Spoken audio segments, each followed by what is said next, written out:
हाय hello नमस्कार and welcome back to Shravani's kitchen and lifestyle. आज आपण कोणीही बनवू शकेल अगदी अशी सोपी आणि सिंपल अंडा करी कशी करायची ती रेसिपी पाहणार आहोत.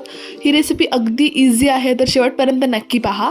त्यासाठी आपण इथं सुरुवातीला काही बेसिक साहित्य घेतलेलं आहे, जसं की आलं चिरून घेतलेलं आहे, थोडेसे लसूण घेतलेले आहे चिरून, त्याचसोबत कोथिंबीर आणि कांदा घेतलेला आहे 2 मोठ्या आकाराचे कट करून.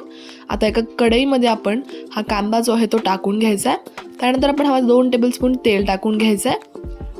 आता छान आपण ह्याला मीडियम टू हाय हीटवर फ्राय करून घेणार आहोत. अगदी बेसिक साहित्यात आपलं हे अंडा करी बनवून रेडी होते. आता आपण ह्यामध्ये 1 टेबलस्पून तीळ टाकून घ्यायचे, जेणेकरून तिळाने एकदम छान अशी चव येते आपल्या वाटणाला. छान असा 2 ते 3 मिनिट आपण भाजून घ्यायचा, असा गोल्डन रंग येऊसपर्यंत. त्यानंतर एका ताटात त्याला काढून घेऊयात.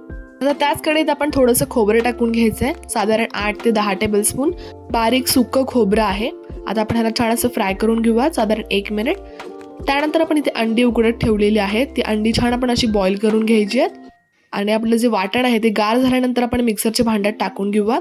त्यामध्ये कोथिंबीर आणि आपण चिरून घेतलेले आलं लसूण टाकून घ्यायचे व छान 2 ते 3 टेबलस्पून पाणी टाकून ह्याची मस्त अशी पण इथे पेस्ट बनवून घेतलेली आहे.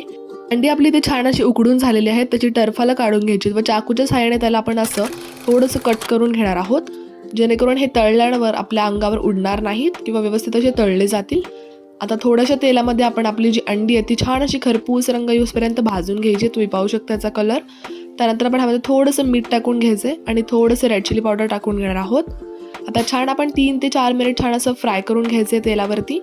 अगदी इझिली आपली ही अंडी जी आहे ती मस्त अशी तळली गेलेली आहेत. ही खायला अतिशय मस्त अशी लागतात.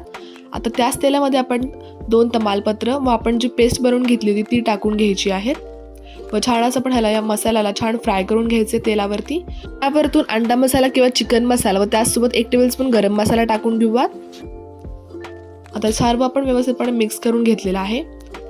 आता जी आपण अंडी फ्राय करून घेतलेली ती टाकून घेऊयात व साईडला ह्याच्या थोडंसं गरम पाणी टाकून घ्यायचं आहे. तुमच्या कन्सिस्टन्सीनुसार तुम्ही कमी किंवा जास्त करू शकता पाण्याचं प्रमाण. आता आपण ह्यामध्ये कलरसाठी रेड चिली पावडर टाकून घेऊयात. आणि अशा रीतीने आपली ही अगदी सोपी आणि कमी वेळात बनणारी अंडा करीची रेसिपी तयार झालेली आहे. तुम्ही देखील ह्याला नक्की ट्राय करून पहा. काही जास्त साहित्य लागत नाही, अगदी कमी वेळात अशी बनते. तुम्हाला ही आजची रेसिपी कशी वाटली मला कमेंट सेक्शनमध्ये सांगायला विसरू नका. भेटत अशाच एक नवीन व्हिडिओ सोबत. तोपर्यंत काळजी घ्या, मस्त राहा, खात राहा. Bye, take care.